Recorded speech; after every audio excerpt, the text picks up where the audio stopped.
That's a little better. Anyways, yeah, it's gonna get easier every year for sure. We're gonna have it a lot easier than we did the last 2 years. Well, hauling out is kind of like just part of the whole process up here because winter's coming. Haul out in Florida is like haul out because you got a ton of work to do. Haul out here is to store the boat for winter. I mean, some people leave their boats in, but they cover them for the snow and everything. And the nice thing about hauling out here is you can get a little paint work done and a little bit of varnish work done, and it doesn't beat your boat up as harshly as down south. Well, we're in a building, that's why. Yeah. If you're outside, it's... I mean, how long are we outside with this boat for now? 4 months. 4 months out of the year.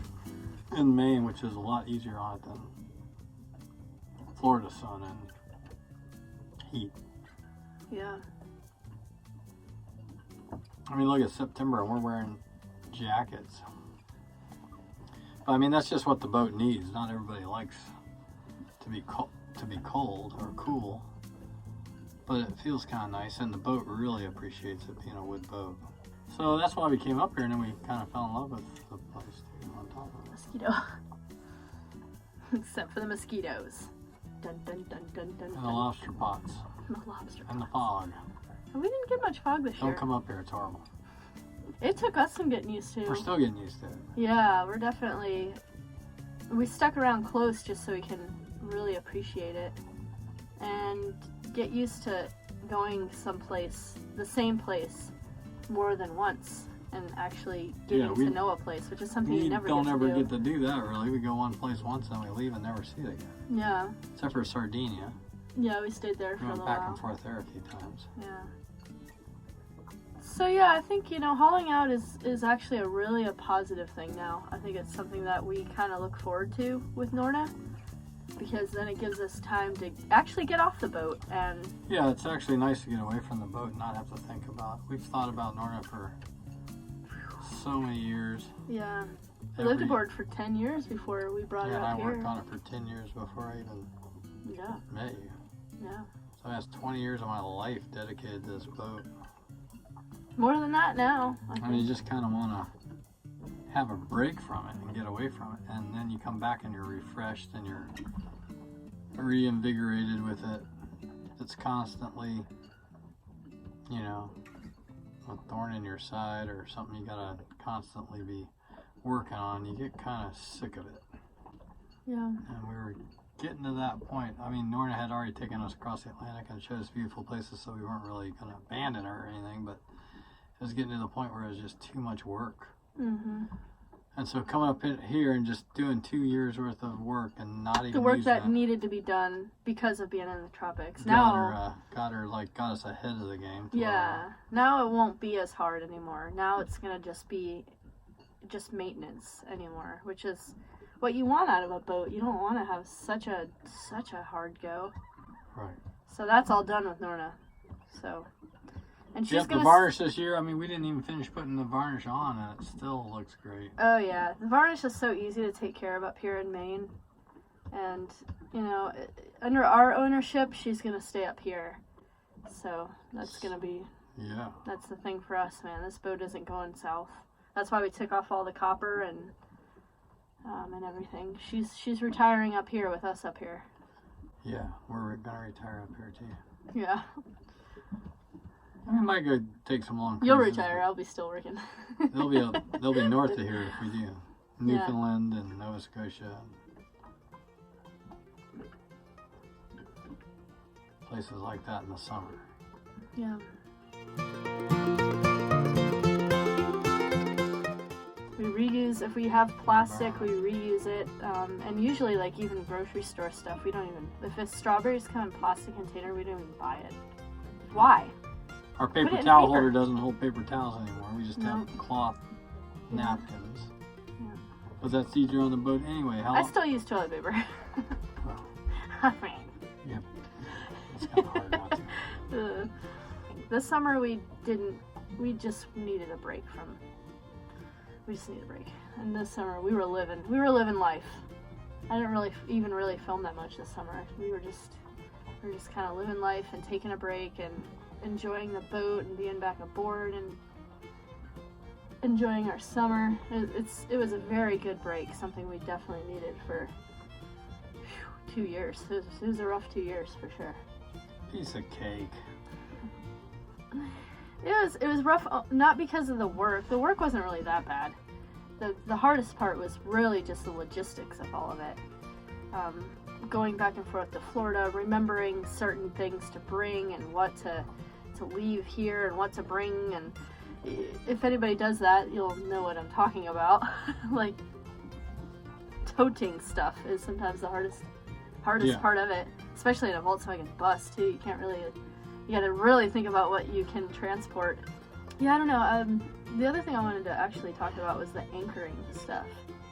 Our anchor and what we kind of decided on. Well, we messed up by not really making that more of a priority. We did bring up a fisherman anchor, but then we weren't ready to retrieve it, so we weren't using it. So we put out an anchor that was too small, really, and not a good enough anchor. And the thing about that, paid the price. Yeah, and the thing about that fisherman is we do have the cat heads, and that's something that we never had a chance to do, is to actually get those cat heads to work because we were so busy with like so many other things on Norna. We got a Spade anchor, and Pete could kind of explain why we decided on a Spade instead of a Rockna. A lot of people would say to get a Rockna. Well, the Rocknas, they tried to improve their anchor, made a Vulcan or something. So when they do that, that kind of tells you they were having some problems. And then I think this Spade was an evolution off of all that, but I think they're all good. The Rocknas, the Spade, that style anchor has evolved from a Plow, which is meant to go through the mud, and these are Spades, which are like a shovel almost, which is, you put a shovel in the ground and you can't really pull it very easily compared to a Plow. So that's the whole idea. I guess they thought the Plows, when they first made them, would dig in really good because they would cut through the. But these are weighted and they're real pointy and they dig in, and they also then they scoop and hold really good. Whereas the Plow's shaped like that, where it just kind of plows through the mud or whatever, and once they pull out, they have a hard time re-grabbing. And you can set an anchor to the north and then the wind can shift out of the south while you're at the grocery store and blow 20 knots just from some thunderstorm or something, and you want your anchor to stay buried and reset, and if you're constantly worrying about that, it'll give you an ulcer. Yeah. So we were glad to get a good anchor. Yeah. And we went a size over.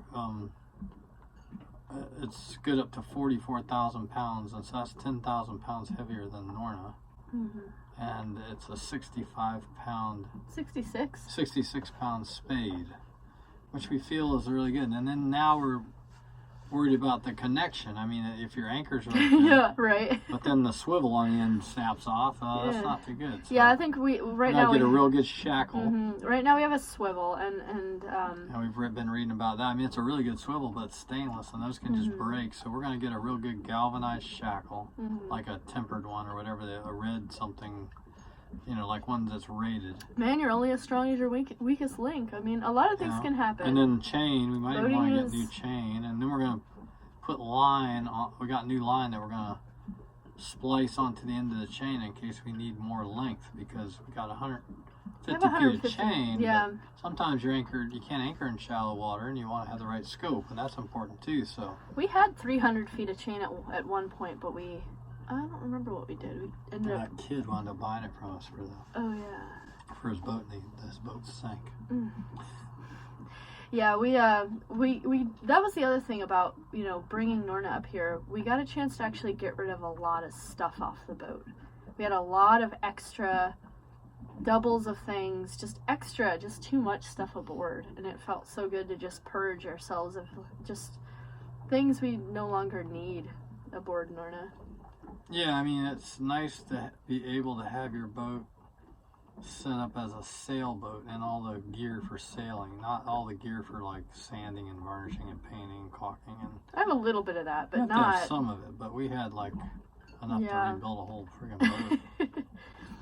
I mean, when you're living aboard, we have a shop. I mean, we're lucky we even have that. Some people don't have a place. Even then, I don't think I want to like we'll have all that stuff and leave it in the bus when we go cruising, or store it somewhere. We have some friends that might be able to let us keep. Yeah, we have like car. storage bins, like 2 or 3. We don't have that much stuff anymore. No, but a lot of it, the storage that we have is like it's a circular saw and a bunch of you need a few tools, like epoxy and they're not going to paints stay on the boat anymore.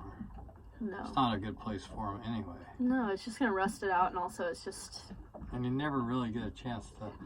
I don't know. Some people take all their tools thinking they might find work, but in reality is most of the time when you get somewhere to do some work, the people that you're working for usually have all the tools you need. Yeah. And they just want someone to do the work. Mm-hmm. A lot of times. Sometimes they don't, have the time or whatever, Yeah. and just need somebody to be there to do it that has the knowledge.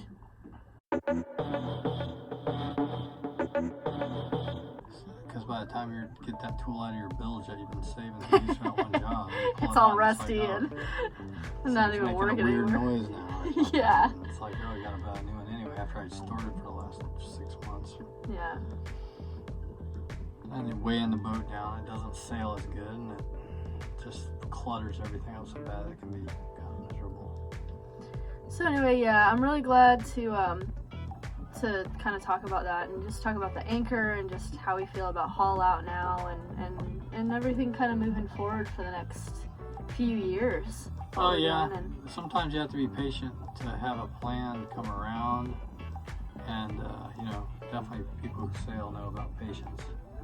Because you gotta have patience just to even sail a boat. I mean, yeah. You want to get over there and you can just start the motor. I gotta tack 500 times. Take an hour to tack there. And sometimes you just start the motor and go over there, and other times you want to experience the whole sailing thing. And if the current and the wind they're all good and you're tacking pretty good, it's kind of fun. But yeah.